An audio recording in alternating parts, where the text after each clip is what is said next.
झारखंड मुक्ति मोर्चा के कार्यकारी अध्यक्ष हेमंत सोरेन आज चौथी बार झारखंड के मुख्यमंत्री बन गए। रांची के मोरहाबादी मैदान में राज्यपाल संतोष गंगवार ने उन्हें मुख्यमंत्री की पद और गोपनीयता की शपथ दिलाई।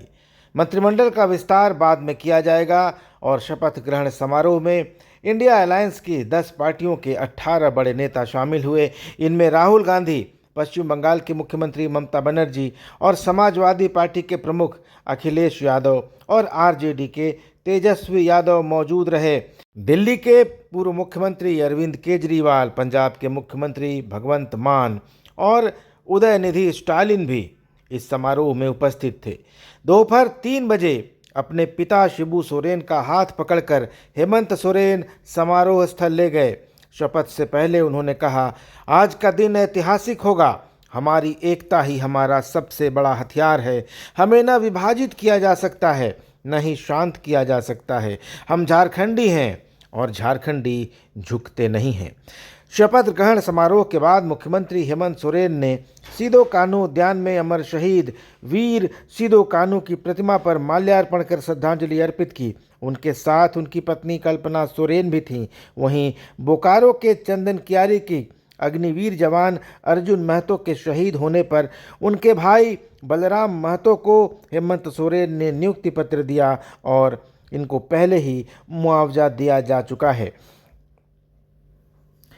कार्यकाल की बात करें तो हेमंत सोरेन का पहला कार्यकाल 13 जुलाई 2013 से 23 दिसंबर 2014 तक रहा। दूसरा कार्यकाल 29 दिसंबर 2019 से 31 जनवरी 2024 तक और तीसरा कार्यकाल 4 जुलाई 2024 से 18 नवंबर 2024 तक रहा। और ये दूसरे और तीसरे कार्यकाल के बीच जो गैप है वो इसलिए है क्योंकि हेमंत सोरेन को ईडी ने जमीन घोटाला मामले के आरोपी होने पर गिरफ्तार किया था। वे करीब 5 महीने जेल में रहे, लेकिन उसके बाद झारखंड हाई कोर्ट ने उन्हें यह कहते हुए जमानत दे दी कि ईडी के पास हेमंत सोरेन को गिरफ्तार करने का कोई पुख्ता आधार नहीं था। उसके बाद हेमंत सोरेन रिहा हुए और 4 जुलाई को उन्होंने अपने तीसरे कार्यकाल की शपथ ली और अब चुनाव जीत कर वे चौथी बार झारखंड के मुख्यमंत्री बन गए हैं। 28 नवंबर को उन्होंने शपथ ली। 23 नवंबर को चुनाव के नतीजे आए तो जेएमएम के नेतृत्व वाले इंडिया ब्लॉक ने 81 में से 56 सीटों पर जीत हासिल की। झारखंड मुक्ति मोर्चा को 34, कांग्रेस को 16, राजद को 4 और माले को 2 सीट आई है। बता दें कि कांग्रेस के भीतर मंत्री पद को लेकर चल रही रशाकशी के कारण मंत्रिमंडल का विस्तार अभी टाल दिया गया है और इसी कारण मुख्यमंत्री पद की शपथ हेमंत सोरेन को अकेले लेनी पड़ी। मुख्यमंत्री पद की शपथ लेने के बाद राज्यपाल संतोष गंगवार ने हेमंत सोरेन को बधाई दी। आम आदमी पार्टी के राष्ट्रीय संयोजक अरविंद केजरीवाल और आम आदमी पार्टी के नेता राघव चड्ढा झारखंड के मनोनीत मुख्यमंत्री हेमंत सोरेन के शपथ ग्रहण समारोह में शामिल हुए। मंच पर पहुंचते ही हेमंत सोरेन ने हाथ हिलाकर सबका अभिवादन, सबका अभिनंदन किया।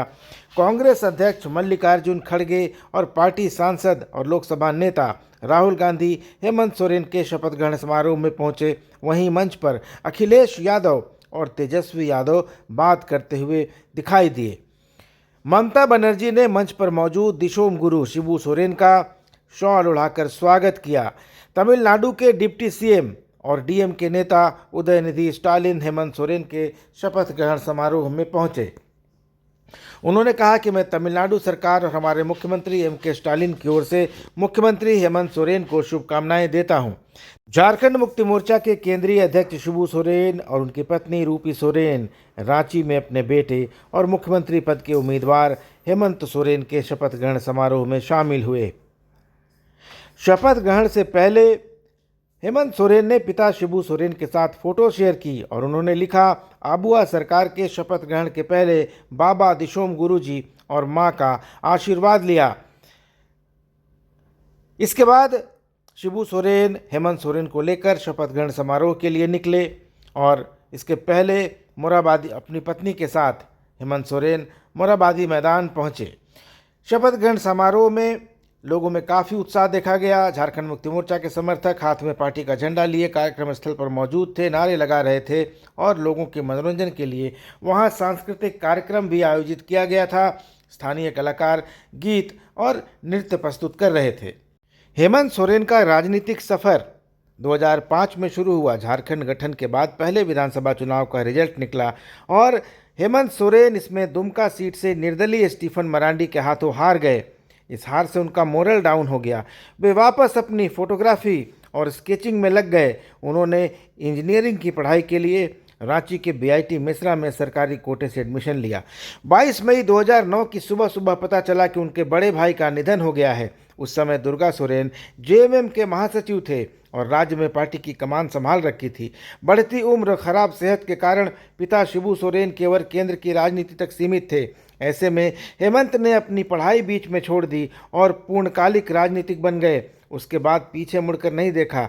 आज तक झारखंड के इतिहास में पहली बार उन्होंने सरकार को रिपीट करने का रिकॉर्ड बनाया है और इस जीत के साथ वे आदिवासियों के सबसे बड़े लीडर बन गए हैं। 10 अगस्त 1975 को रामगढ़ जिले के नेमरा में आदिवासी नेता शिबू सोरेन के घर हेमंत सोरेन का जन्म हुआ। 2005 में पहला चुनाव लड़े लेकिन हार गए।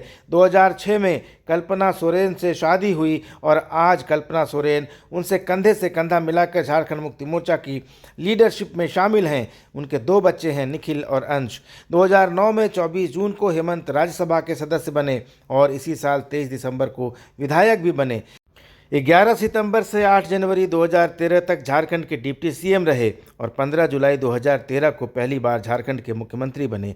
2019 में पहली बार चुनाव के बाद उनको बहुमत मिला और वे मुख्यमंत्री बने दोबारा। और उसके बाद 2024 में 31 जनवरी को ईडी ने ज़मीन घोटाले के मामले में उनको गिरफ्तार किया। सीएम पद से उनको इस्तीफा देना पड़ा। 28 जून 2024 को जेल से रिहा हुए और 4 जुलाई को तीसरी बार सीएम पद की शपथ ली और 28 नवंबर को आज हेमंत सोरेन ने चौथी बार मुख्यमंत्री पद की शपथ ली। विधानसभा चुनाव में इंडिया ब्लॉक की धमाकेदार जीत हुई है। तो हेमंत सोरेन एक बार फिर एक बड़े नेता के तौर पर उभरे हैं और जिस तरह से उन्होंने इंडिया ब्लॉक को और अपनी पार्टी को चुनाव में जीत दिलाई है, उससे देश भर में उनका कद और अधिक बढ़ गया है। झारखंड की जनता को हेमंत सोरेन से बहुत अपेक्षाएं हैं, बड़ी उम्मीदें हैं और मुझे विश्वास है कि हेमंत सोरेन इन अपेक्षाओं को पूरा करेंगे। उन्हें बहुत बहुत बधाई और शुभकामनाएं।